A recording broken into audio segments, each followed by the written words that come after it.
Praise the lord. యేసుక్రీస్తు నామములో మీ అందరికీ శుభములు తెలియజేస్తూ ఉన్నాం. ఆదివారపు ఆరాధనకు ప్రేమపూర్వకమైనటువంటి ఆహ్వానాన్ని మీ అందరికీ తెలియజేస్తూ ఉన్నాం. ఈ సమయంలో మనం ధ్యానించుకోబోయేటువంటి అంశం ఏంటంటే బైబిల్లో ఉన్నటువంటి 7 కొండల గురించి ఈరోజు మనం ధ్యానం చేసుకొనబోతున్నాం. ద్వితీయోపదేశకాండం 11వ అధ్యాయం 11 వచనంలో చూసినట్లయితే దేవుడు ఒక మాట చెప్తూ ఉన్నాడు. మీరు నది దాటి స్వాధీనపరుచుకున్నట్టుకు వెళ్ళుచున్నటువంటి దేశము కొండలు లోయలు గల దేశం. గమనించాలి, కొండలు లోయలు కలిగినటువంటి దేశం. ప్రార్థన చేసుకుందాం. స్తోత్రం దేవా, సర్వోన్నత సర్వాధికారి, ఈరోజు ఈ యొక్క వాక్యాన్ని ధ్యానిస్తూ ఉండగా మాతో మాట్లాడి మమ్మల్ని అందరినీ బలపరచమని, విత్తబడుచున్నటువంటి వాక్యం వ్యర్థం కాకుండా ప్రతి హృదయంలో నాటబడినట్లు సహాయం చేయమని యేసుక్రీస్తు నామంలో ప్రార్థిస్తున్నామా పరమ తండ్రి, ఆమేన్. ప్రియమైనటువంటి సహోదరి స్నేహితులారా, ఇక్కడ దేవాది దేవుడు స్పష్టంగా రాయించినటువంటి మాట పరిశుద్ధాత్మ ప్రేరేపణతో మీరు నది దాటి స్వాధీనపరచుకున్నట్టుకు వెళ్ళిన దేశం కొండలు లోయలు కలిగినటువంటి దేశం అని చెప్పి అక్కడ దేవాది దేవుడు సెలవిస్తూ ఉన్నాడు. ప్రియులారా, మనం అడుగు పెట్టబోతున్నటువంటి దేశం కొండలు లోయలు ఉన్నటువంటి దేశం. అంటే ఎలా ఉంటుంది? అంతా కూడా చదునుగా ఉండదు, అంతా పల్లంగా ఉండదు. గమనించాలి, జీవితం కూడా చదునుగా ఎత్తుపల్లాలు లేకుండా ఉంటే అది నిస్సారమవుతుంది. కొండలు లోయలు కూడా ఉండాలన్నమాట. కొండలు ఏం చేస్తాయంటే వర్షధారలన్నీ కూడా పోగు చేసి లోయల్లోకి ప్రవహింపజేస్తాయి. హల్లెలూయా. మన జీవితాల్లో కూడా అంతే. కొండలు ఎదురైనప్పుడే మనం కృపాసింహాసనం ఎదుట మోకాళ్ళలోని ఆశీర్వాద వర్షధారల్ని పొందుకోగలుగుతాం. కష్టాల పర్వతాలను చూసి దిగులు పడొద్దు, సనుగుకుంటాం మనం. కానీ ఈ పర్వతాలే మనపై యొక్క వర్షాలు కురవడానికి కారణమవుతాయి. మేఘం ప్రయాణం చేస్తూ ఉన్నప్పుడు ఎక్కడైతే ఈ యొక్క కొండలు ఉంటాయో ఆ కొండల ప్రాంతాల్లో ఈ మేఘము వర్షంగా మారుతుంది. తెలుసా మీకు? ఈ కొండల వల్లే ప్రియులారా, ఈ పర్వతాల వల్లే మనపై వర్షాలు కురవడానికి కారణమవుతుంది అన్నమాట. అలాగే మీరు చదివే ఉంటారు ఒక పుస్తకం, ఎడారిలో సెలయేర్లు. పుస్తకానికి ఆధార వచనాలు 11-12 వచనాలు తీసుకున్నామే ప్రభావవంతమైనటువంటి పుస్తకం. అందులో కొన్ని విషయాలే నేను చెప్తూ ఉంటాను, మీరు గమనించాలి. మీరు గమనించారో లేదో, అరణ్యంలో చదును ప్రదేశంలో అంటే ఎంతోమంది నశించిపోయారు. మనం ఇజ్రాయేల్ ప్రయాణం చూసినప్పుడు అక్కడ ఎంతోమంది ప్రజలు నశించిపోయారు. అదే ఈ కొండలు లోయలో ఉన్నటువంటి ప్రాంతంలో వాళ్ళంతా కూడా బ్రతికి అభివృద్ధి పొందేటువంటి వారు. చూసాం కదా, ఎప్పుడైనా లోయల్లో ఫ్లడ్ వచ్చి చనిపోరు అది ఇదని ఉంటుంది, కానీ ఎక్కడైనా కొండల్లో లోయల్లో ఎక్కడైనా ప్రజలు చనిపోయినట్టు కనిపించరనమాట. హల్లెలూయా, దేవునికి స్తోత్రం కలుగును గాక. ఈ మైదానాల్లో లోయల్లో ఎలా ఉంటుందంటే ఎముకలు కొరికేసేటువంటి చలిగాలులు అడ్డు అదుపు లేకుండా వీస్తూ చెట్లను చేమలను నేలమట్టం చేస్తుంటే ఎంతోమంది నశించిపోయారో మీకు అందరికీ తెలుసు. కానీ దృఢమైనటువంటి తలవంచినటువంటి అజేయమైనటువంటి కొండ ప్రదేశాల్లో శత్రువుల నుంచి రక్షణ కలిగించేటువంటి కొండ చర్యల్లో వీళ్ళ క్షేమంగా ఉన్నారు అనే వార్త వస్తాం. మనకి యుద్ధాలు జరిగేటప్పుడు కూడా చూడొచ్చు, సైనికులు కొండల చాట్ల నుండి నా దాగుచోటు నీవని చెప్పి దావీదు కూడా అంటాడు. కొండల చాటుని దాక్కుంటారు. ఆ కొండల్లోనే క్షేమం ఉంటుంది, భద్రత ఉంటుంది. జీవితంలో మనకు ఎదురేటువంటి కష్టాలు దేవుడు మన ఎదుట నిలబెట్టేటువంటి కొండలు లాంటివని చెప్పి మీరు గమనించాలి. వీటి వల్లనే మన జీవితాలు సంపూర్ణమై దేవునికి దగ్గరయ్యి మనం వెళ్ళగలుగుతాం, దేవునికి దగ్గరగా. హల్లెలూయా. మనకి ఎలాంటి బాధలు, వేదనలు, శ్రమలు ఎదురవుతాయో తెలియదు. కేవలం నమ్మకం మాత్రం ఉంచాలి. నా ప్రియమైనటువంటి సహోదరి స్నేహితులారా, పర్వత శిఖరాలు మనల్ని ఏం చేస్తాయంటే పిలుస్తూ ఉంటుంటాయి పైకి రమ్మని చెప్పేసి. కానీ లోయల్లో ఉన్నటువంటి పొగ మంచులో మనం ఆగిపోకూడదు.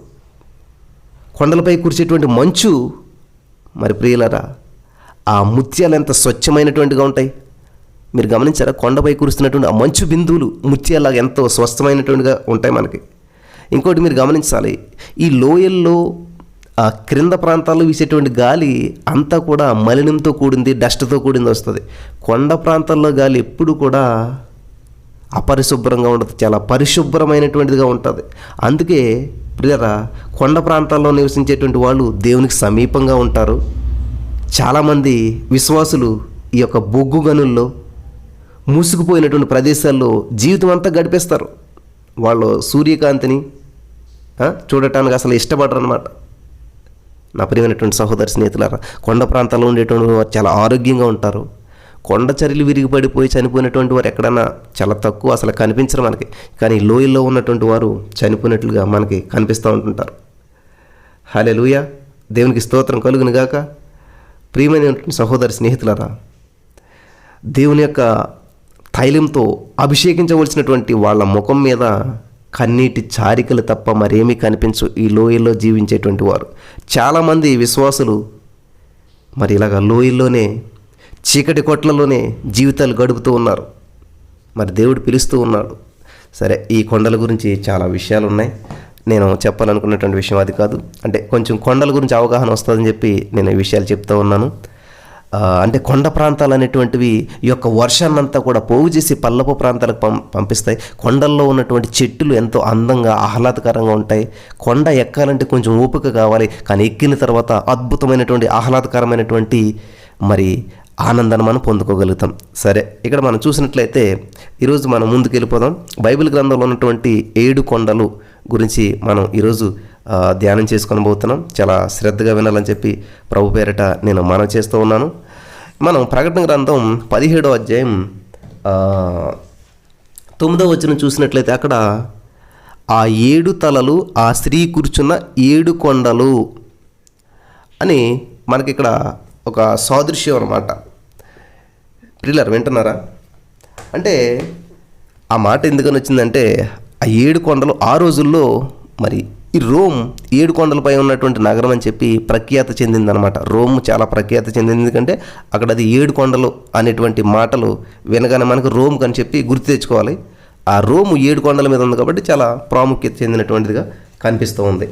సరే, మనం బైబిల్ గ్రంథంలో చూసినట్లయితే కీర్తన గ్రంథం 98వ అధ్యాయం 8వ వచనంలో చూసినట్లయితే అక్కడ ఒక ప్రాముఖ్యమైనటువంటి మాట ఉన్నది. కీర్తన గ్రంథం త్వరగా తీయాలి మీరు. కీర్తన గ్రంథం 98వ అధ్యాయం 8వ వచనం మనం చదువుకున్నట్లయితే అక్కడ దేని వాక్యం సెలవిస్తూ ఉన్నదంటే, ఆయన సన్నిధిని నదులు చప్పట్లు కొట్టునుగాక, కొండలు కూడి ఉత్సాహధ్వని చేయనుగాక. నదులు చప్పట్లు కొడతాం ఏంటండి? కొండలు ఉత్సాహధ్వని చేయటం ఏంటి? చూసారా? మనం కొండ అనగానే దేవుడు చెప్తాడు, మీరు గీని స్తుతించకపోతే ఈ రాళ్ళు నన్ను స్తుతిస్తాయి అని చెప్పి దేవుడు చెప్తూ ఉంటుంటాడు. దేవుడు సెలవిస్తే పిల్లల గాడిద మాట్లాడుతుంది. దేవుడు సెలవిస్తే నదులు చప్పట్లు కొడతాయంట. కాబట్టి మనం మోగపోతున్నామేమో ఒకవేళ. దేవుడు వీటి ద్వారా బుద్ధి చెప్పడానికి సిద్ధంగా ఉన్నాడు. కొండలు కూడి ఉత్సాహధ్వని చేస్తాయంట. దేవునికి స్తోత్రం కలుగును గాక. 72వ కీర్తన 3వ వచనంలో చూసినట్లయితే అక్కడ చిన్న కొండలు ప్రజలకు నెమ్మది పుట్టించును. దేవునికి స్తోత్రం, హల్లెలూయా. చిన్న కొండలు నెమ్మది పుట్టిస్తాయంటే ప్రజలకు. 65వ కీర్తన 12వ వచనం చూసినట్లయితే కొండలు ఆనందమును నడికట్టుగా ధరించుకొని ఉన్నవి. దేవునికి స్తోత్రం కలుగును గాక. నా ప్రియమైనటువంటి వారు జాగ్రత్తగా వింటున్నారా? ఏం చేస్తున్నాయంటండి? ఆనందము కొండలు నడికట్టుగా ధరించుకుని ఉన్నాయంట. కాబట్టి ఈరోజు నీ మాటలు వింటున్నటువంటి ప్రియమైనటువంటి సహోదర స్నేహితులారా, కొండల గురించి చెప్పుకుంటున్నాం అంటే ఏదో అనవసరమైన విషయం అని అనుకోరని చెప్పేసి నేను తెలియజేస్తూ మరి ముందుకు వెళ్ళిపోదాం మనం. సరే, బైబిల్ గ్రంథంలో ఉన్నటువంటి కొండలు 7 కొండలు ఉన్నాయి. అందులో మరి కొన్ని విషయాలు ఈరోజు మనం ధ్యానం చేసుకుందాం. కొండ అనేటువంటిది మనకు గొప్ప అండ అన్నమాట. ఎండలు, శ్రమలు వస్తే కొండే మనకు నీడగా మారుతుంది. చూడండి, మనం భయంకరమైనటువంటి ఎండలు ఏదన్నా వచ్చినప్పుడు ఆ కొండ అడ్డొచ్చింది అనుకోండి, ఎంత నీడ పడుతుంది. అంటే కొండ మనకు గొప్ప అండ. ఎండ వస్తే గొప్ప నీడనిస్తుంది అన్నమాట. సరే, బైబిల్ గ్రంథంలో ఉన్నటువంటి కొన్ని కొండల గురించి మీ ముందుకు తీసుకురావాలని చెప్పి నేను అనుకుంటా ఉన్నాను. మొట్టమొదటిగా మోరియా కొండ. ఆదికాండం 22వ అధ్యాయం 2వ వచనం మీరు చదివినట్లయితే, ఆదికాండం 22వ అధ్యాయం 22వ వచనంలో మీరు అక్కడ 22వ అధ్యాయం 2వ వచనం మీరు చూసినట్లయితే అక్కడ ఒక అద్భుతమైన విషయం మనం చాలాసార్లు చదువుకున్నటువంటి విషయమే. ఆదికాండం 22:2లో నేను చదువుతాను, మీరు కూడా చూడండి. అప్పుడు ఆయన, నీ ఒక్కడైనటువంటి నీ కుమారుని అనగా నీవు ప్రేమించు ఇస్సాకును తీసుకొని మోరియా దేశమునకు వెళ్ళి అక్కడ నేను నీతో చెప్పబోవు పర్వతములలో ఒక దాని మీద దహన బలిగా అతను అర్పించవలను. చాలా ప్రాముఖ్యమైనటువంటి విషయం ఇది. ఈ యొక్క వచనమే చాలా పెద్దది. సో నేను ఈరోజు జస్ట్ మీకు ఆ కొండలు అనేటువంటివి టచ్ చేసి చూపించాలని చెప్పేసి, ఏదో 7 కొండలు అంటే తిరుపతిలో ఉన్నటువంటి 7 కొండలు అనుకోకండి. ఇవి బైబిల్లో ఉన్నటువంటి 7 కొండలు కాబట్టి చాలా దైవికమైనటువంటి సందేశాన్ని చాలా శ్రద్ధగా వినాలని చెప్పి ప్రభు పేరని మనం చేస్తూ ఉన్నాం. సరే, ఇక్కడ మనం చూసినట్లయితే దేవునికి స్తోత్రం కలుగును గాక. ఈ మోరియా కొండ గురించి చాలా ప్రాముఖ్యమైనటువంటి విషయాలు బైబిల్ గ్రంథంలో మనకి దేవుడు సెలవిస్తూ వచ్చినాడు. ఇక్కడే ప్రియులరా దేవుడు మరి దర్శనంతో మాట్లాడుతున్నట్టుగా మనం చూస్తూ ఉన్నాం. దీన్నే దర్శనపు కొండ అని చెప్పి అంటుంటారు. దేవుడు అబ్రహామునకు దర్శనమిచ్చినటువంటి స్థలం ఇది. ఇక్కడే దావీదు గారు బలిపీఠం కట్టాడు. ఇక్కడే మనం గమనించినట్లయితే ఇదే ప్రదేశంలో సొలొమోను గారు మందిరాన్ని కూడా నిర్మించాడు. అమ్మ వింటున్నారా? దావీదు గారు ఇక్కడే బలిపీఠం కట్టాడు. ఇక్కడే సొలొమోను గారు కూడా మందిరం నిర్మించారు. ఇది దైవ ప్రత్యక్షతా స్థలం అన్నమాట. కాబట్టి నీ జీవితంలో ఇటువంటి ప్రత్యక్షత అనుభవం ఉందా లేదా అనేటువంటిది ఒకసారి మనం పరిశీలన చేసుకోవాలి. ఇక్కడే జెరూసలేం ఉన్నది. ఈ ప్రదేశంలోనే ప్రియులారా యేసుక్రీస్తు ప్రభువారు శిలువ మరణం పొంది తిరిగి సజీవంగా లేశారు. దేవునికి మహిమ కలుగును గాక. వింటున్నారా? దినవృత్తాంతంలో 2వ దినవృత్తాంతంలో 3వ అధ్యాయం మనం చూసినట్లయితే 1వ వచనంలో, తరువాత సొలొమోను యెరూషలేములో తన తండ్రి అయినటువంటి దావీదునకు యెహోవా ప్రత్యక్షమైనప్పుడు మోరియా పర్వతమునందు దావీదు సిద్ధపరిచినటువంటి స్థలమున యెబూసీయుడైనటువంటి ఒర్నాను కళ్ళమందు దావీదు ఏర్పరిచిన స్థలమున యెహోవాకు ఒక మందిరము కట్టనారంభించెను. చూసారా? సొలొమోను కూడా ఇదే ప్రదేశంలో మరి మందిరాన్ని కట్టడం జరిగింది.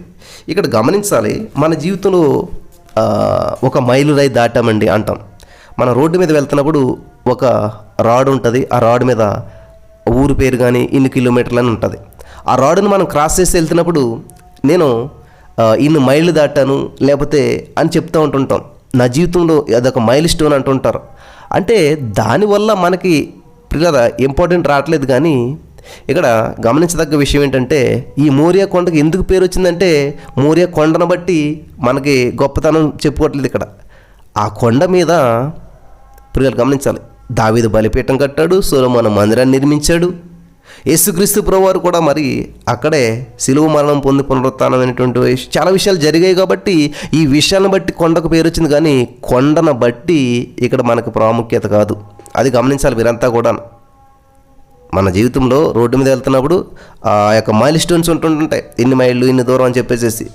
కాబట్టి ఆ రాడును బట్టి అక్కడ గొప్పతనం కాదు. అక్కడికి వెళ్ళిన తర్వాత అన్ని మైళ్ళు కంప్లీట్ అయ్యాయి కాబట్టి అక్కడ రాడ్ వేశారు.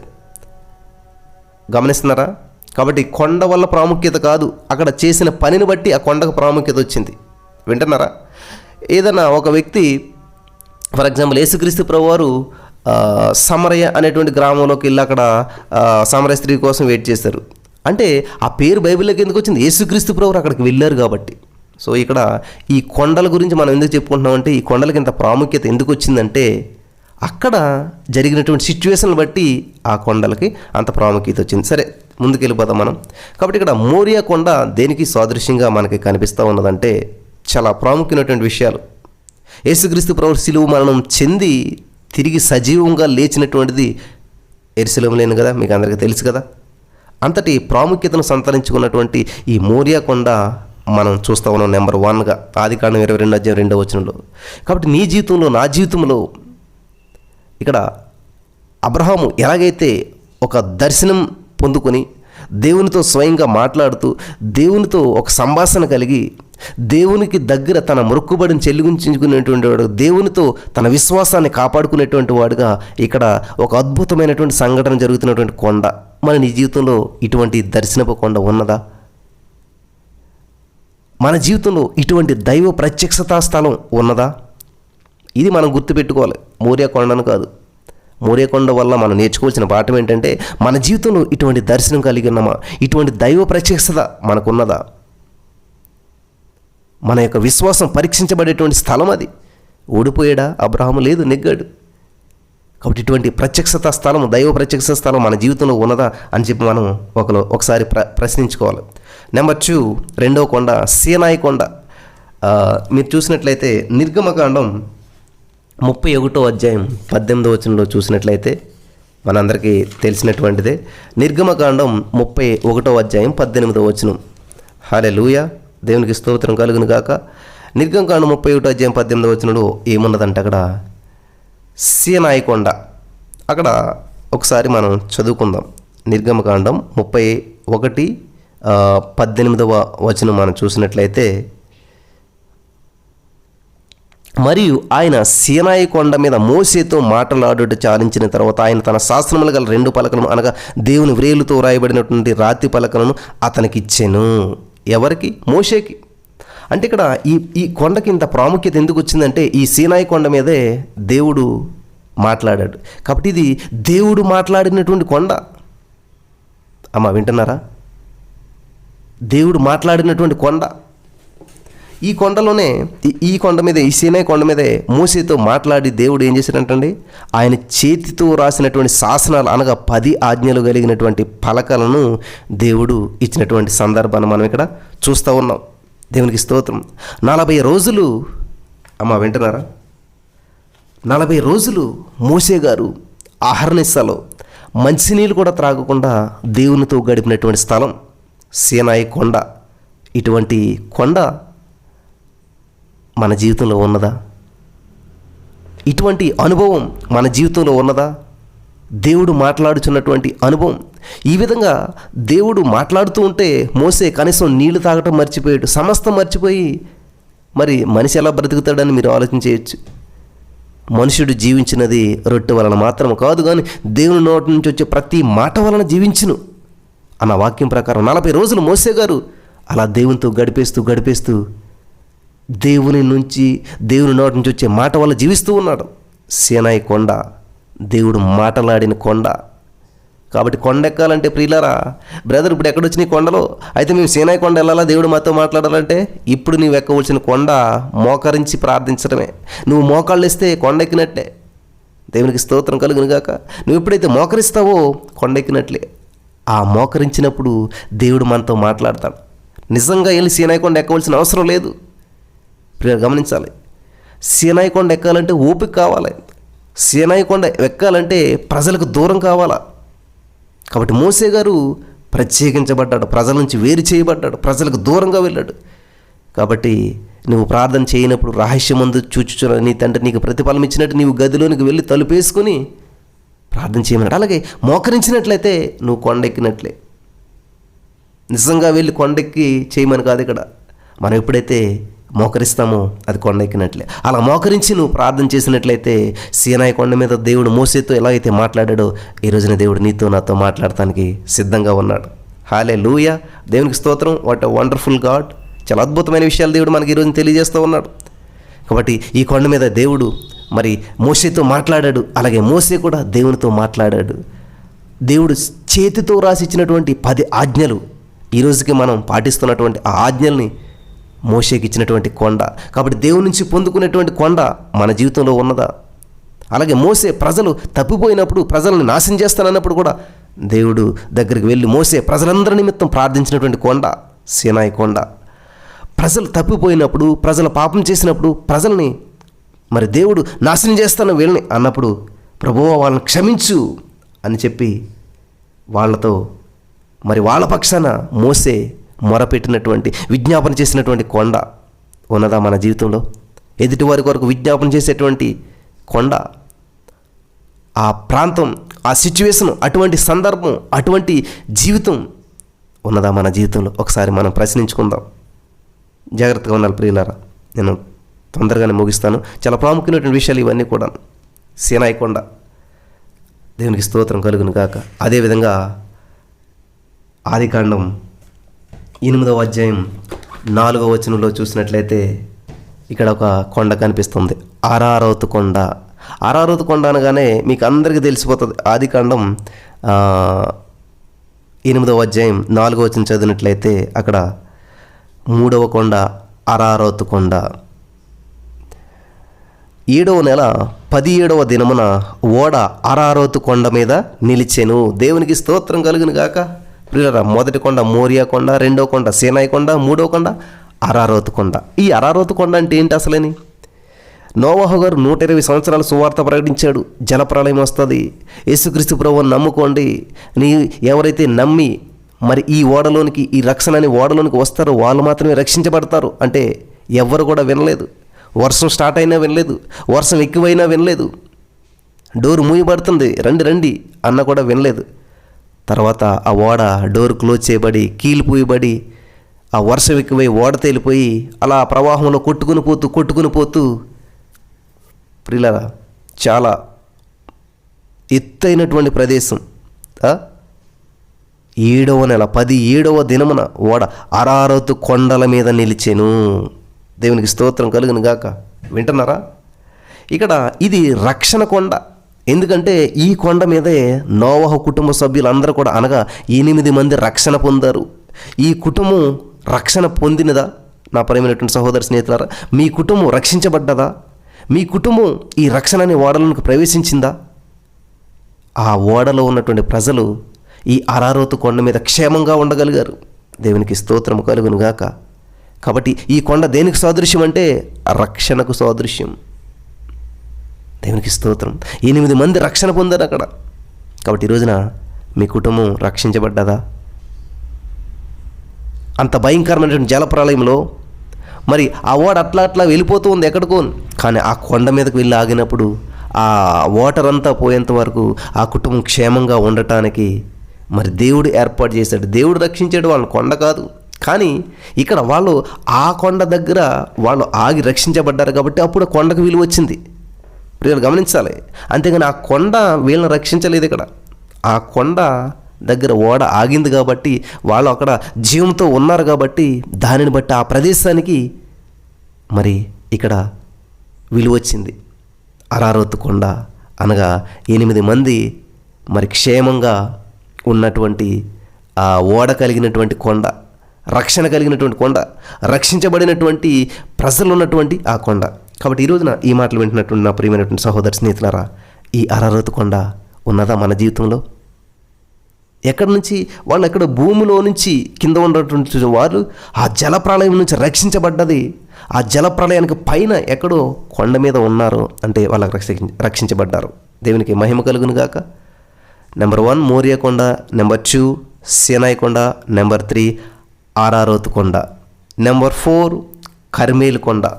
మొదటి రాజుల గ్రంథం 18వ అధ్యాయం 19 నుంచి 21 వచనాలు మనం చదువుకున్నట్లయితే, మీరు త్వరగా తీయాలి.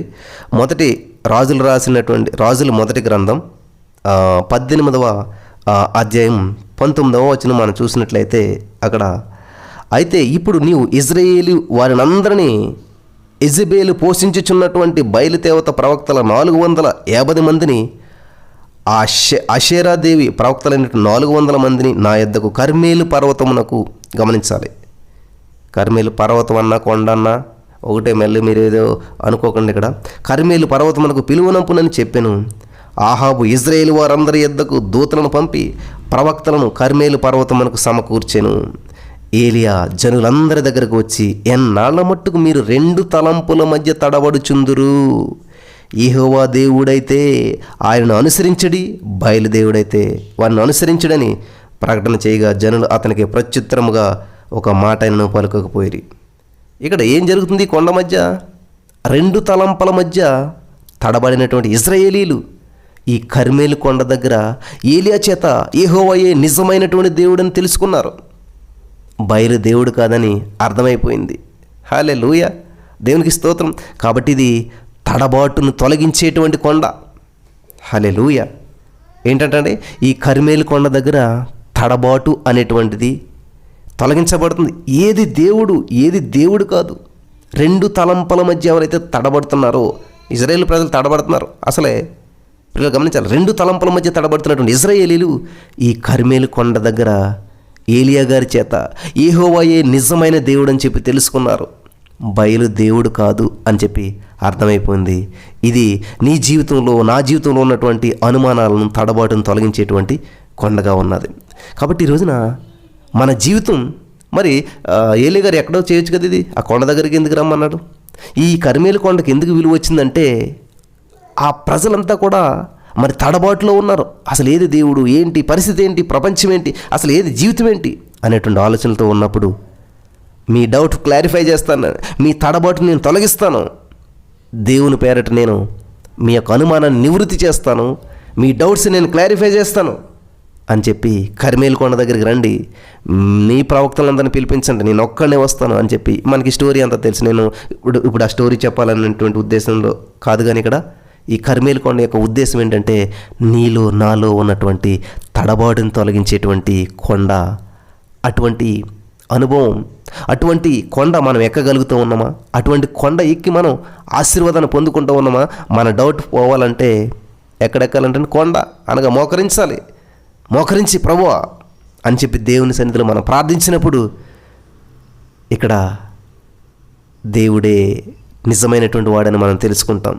మనలో ఉన్న ప్రతి అపనమ్మకం కూడా పోగొట్టేటువంటిది ఈ కర్మేలు యొక్క కొండ అన్నమాట. దేవునికి స్తోత్రం. నెక్స్ట్ మనందరికీ తెలిసినటువంటిదే 133వ కీర్తన 3వ వచనం మీరు చదువుకున్నట్లయితే అక్కడ ఒక అద్భుతమైనటువంటి మాట ఉంటుంది. కీర్తన గ్రంథం 133వ కీర్తన 3వ వచనం చూసినట్లయితే సియోను కొండల మీదకి దిగివచ్చు హెర్మోను మంచువలే నుండును. ఏంటంటే సహోదరుల ఐక్యత కలిగి నివసించడం ఎంత మేలు, ఎంత మనోహరము అని మనం చదువుకుంటూ ఉన్నాం. ఇక్కడ హెర్మోను కొండ ఇది ఆశీర్వాదపు కొండ. బైబిల్లో హెర్మోను మంచు అని చెప్పి ఉన్నది. మంచు ఆశీర్వాదానికి సూచన. పరలోక సంబంధమైనటువంటి ప్రతి ఆశీర్వాదము మనకున్నది. గమనిస్తున్నారా?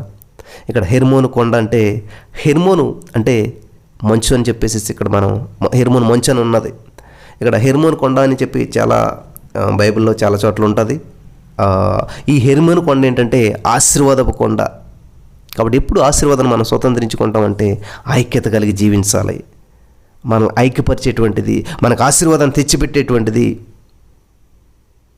కాబట్టి మన జీవితంలో హెర్మోను కొండ ఎక్కగలుగుతున్నామా? హెర్మోను కొండ ఎక్కి ఆశీర్వాదాన్ని, దేవుడిచ్చే ఆశీర్వాదాన్ని మనం పొందుకోగలుగుతున్నాం. మనం స్టార్టింగ్లో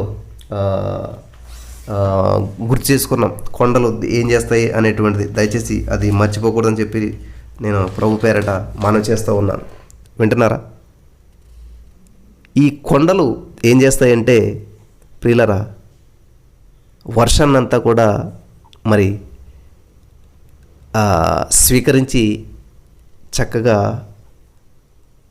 పోగు చేసి వర్షాన్ని లోయల్లోకి ప్రవహింపజేస్తాయంట. కాబట్టి మన జీవితంలో కూడా అంతే. కొండలు ఎదురైనప్పుడే మనం ఆ యొక్క ఆశీర్వాదాన్ని స్వీకరిస్తాం. అదే హెర్మోను కొండ అనమాట. ఇటువంటి కొండలు కలిగినప్పుడు ఆశీర్వాదాన్ని మనం పొందుకొని చక్కగా జీవించగలుగుతాం. సరే, నెక్స్ట్ మనం చూసినట్లయితే ఒలీవల కొండ నెంబర్ 6 ఒలీవల కొండ. మార్కు సువార్తలో మనం చూడొచ్చు. మార్కు సువార్త నూతన నిబంధన గ్రంథంలో మార్కు సువార్త 14వ అధ్యాయం 26వ వచనం మనం చూసినట్లయితే అక్కడ అంతటా వారు కీర్తన పాడి ఒలీవల కొండకు వెళ్ళిరి. గమనించాలి.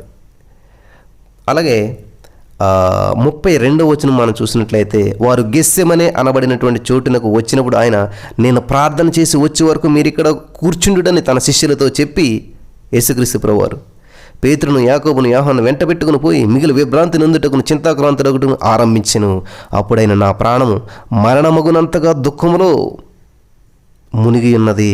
మీరు ఇక్కడ ఉండి మెలకుగా ఉండి ప్రార్థించడానికి వారితో చెప్పిన. కొంత దూరం సాగిపోయి నేల మీద పడి సాధ్యమైతే గడియ తన యుద్ధం నుంచి తొలగిపోవాలని ప్రార్థించుచు, నాయన తండ్రి, నీకు సమస్తము సాధ్యము, ఈ గిన్నె నా యుద్ధం నుంచి తొలగించు, ఆయనను నా ఇష్ట ప్రకారం కాదు నిత్య ప్రకారం కానిమని చెప్పి ప్రార్థించు. ఒలీవల కొండ దేనికి సాదృశ్యంగా ఉందంటే ప్రార్థన కొండ. యేసుక్రీస్తు ప్రభువారు సిలువకు ముందు మరి ఇక్కడే ప్రార్థించాడు.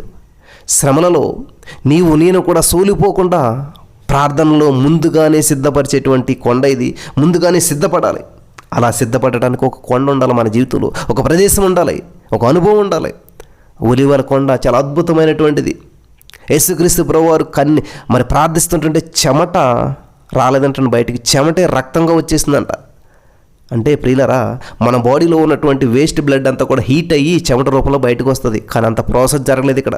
హై లెవెల్ బీపీ ఉండటం వల్ల ఏమవుతుందంటే ఆ యొక్క బ్లడ్ లాగా బయటకు వచ్చేసింది. యేసుక్రీస్తు ప్రభువారు ప్రార్థన చేస్తుంటే ఆ రక్తం పడ్డదంట కింద. ఈ ఫోర్ హెడ్ నుంచి, మోకములో నుంచి. అంటే ఎంత భయంకరమైనటువంటి ఆ పరిస్థితిలో ప్రార్థన చేస్తున్నాడు చూసారా దేవుడు. కాబట్టి ఇది ప్రార్థన కొండ. ఎందుకంటే శ్రమల్లో సోలిపోకుండా, మరి భయంకరమైన శ్రమలు వస్తున్నప్పుడు మనల్ని మనం సిద్ధపరచుకునేటువంటి కొండ. ఇటువంటి కొండ మన జీవితంలో ఉన్నదా? ఆలోచించండి ఒకసారి పిల్లరా. చాలా అద్భుతమైనటువంటి విషయం ఇది. అలాగే చివరిగా కల్వరి కొండ. మత్తయి సువార్త మనం చూద్దాం. మత్తయి సువార్త 27వ అధ్యాయం, మత్తయి సువార్త 27వ అధ్యాయం 33వ వచనం మనం చూసినట్లయితే అక్కడ వారు కపాల స్థలమును అర్థమిచ్చేటువంటి గొల్గోతా అనబడినటువంటి చోటికి వచ్చారంటండి. గొల్గోతా అనబడినటువంటి చోటికి వచ్చారంటండి. అమ్మ వింటున్నారా? ఇక్కడ లాస్ట్ కల్వరి కొండ, కల్వరి గిరి అని కూడా అంటారు. ఇది విమోచన కొండ. ఈ కొండ దగ్గరికి వచ్చినట్లయితే ప్రతి వారి పాపాలు యేసుక్రీస్తు ప్రభువు రక్తంలో కడగబడి విమోచించబడతాయి. హల్లెలూయా. నీవు విమోచించబడ్డావా? దావీదు అంటాడు, నేను కొండల తట్టు కన్నులెత్తెదను. ఎటు కన్నులెత్తేది అంటండి? నేను కొండల తట్టు నా కన్నులెత్తెదను. నీవు కొండల తట్టు కన్నులెత్తేదవా?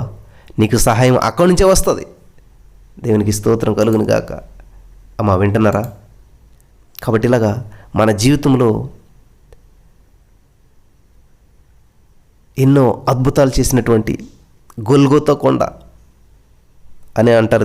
దీన్ని కల్వరి కొండ అంటారు. యేసుక్రీస్తు ప్రభువారు మరి ఇక్కడ చూసినట్లయితే కపాల స్థలము, గొల్గోతా కొండ, కల్వరి కొండ అక్కడ చూస్తూ ఉన్నాం. కాబట్టి యేసుక్రీస్తు ప్రభువారు మరి సిలువ వేయబడినప్పుడు, ఆయన రక్తం కార్చినప్పుడు, ఆ రక్తము ద్వారానే ఈరోజు మనం పాపం నుంచి విడుదల పొందుకున్నాం. ప్రతి బంధకాల నుంచి మనం విడుదల పొందుకున్నాం. కల్వరి కొండ విమోచన కొండ, నేను విడిపించేటువంటి కొండ, మన పాపమును, మన శాపమును కడిగివేసేటువంటిది, తీసివేసేటువంటి కొండ అయి ఉన్నది. కాబట్టి ఈ 7 కొండలు మన జీవితంలో ఉన్నాయా? ఆలోచించండి. మోరియా కొండ, ఇది దర్శనపు కొండ. సీనాయి కొండ, ఇది దేవుడు మోషేతో మాట్లాడినటువంటి కొండ. నీతో నాతో మాట్లాడటానికి దేవుడు సిద్ధంగా ఉన్నటువంటి కొండ. అరారోతు కొండ, రక్షణ కొండ. నోవాహు కుటుంబం 8 మంది ఎలాగైతే రక్షించబడ్డారో, నీ కుటుంబం కూడా రక్షణ పొంది ఉండాలి. అటువంటి కొండ మన జీవితంలో ఉన్నదా? కర్మేలు కొండ, అనగా మనలో ఉన్నటువంటి తడబాటు, అనుమానాలను తొలగించేటువంటి కొండ. హెర్మోను కొండ, ఆశీర్వాదపు కొండ. మనం ఐక్యత కలిగి దేవుని పనిలో ముందుకు సాగితే గొప్ప ఆశీర్వాదం పొందుకుంటాం. ఓలివల కొండ అనగా సిద్ధపరిచేటువంటి ప్రార్థన కొండ. ప్రతి సమస్యకు ముందు మనల్ని సిద్ధపరిచేటువంటి పునాది ప్రార్థన. కాబట్టి యేసుక్రీస్తు ప్రభువు కూడా ప్రార్థించారు. ప్రార్థన కొండ. చివరగా కల్వరి కొండ. ప్రతి వ్యక్తి ఈ కొండ దగ్గరికి రావాల్సిందే. ప్రతి వ్యక్తి విమోచించబడాలి, విడిపించబడాలి. ప్రతి శాపం కొట్టివేయబడాలంటే ఖచ్చితంగా ఈ యొక్క విమోచన కొండ దగ్గరికి రావాలి. మరి నీ జీవితంలో విమోచన కొండ ఉన్నదా? నువ్వు యేసుక్రీస్తు ప్రభువారి యొక్క రక్తంలో మీ పాపాలు కడగబడ్డాయా? లేనట్లయితే ఇదే అనుకూల సమయం, ఇదే రక్షణ దినం.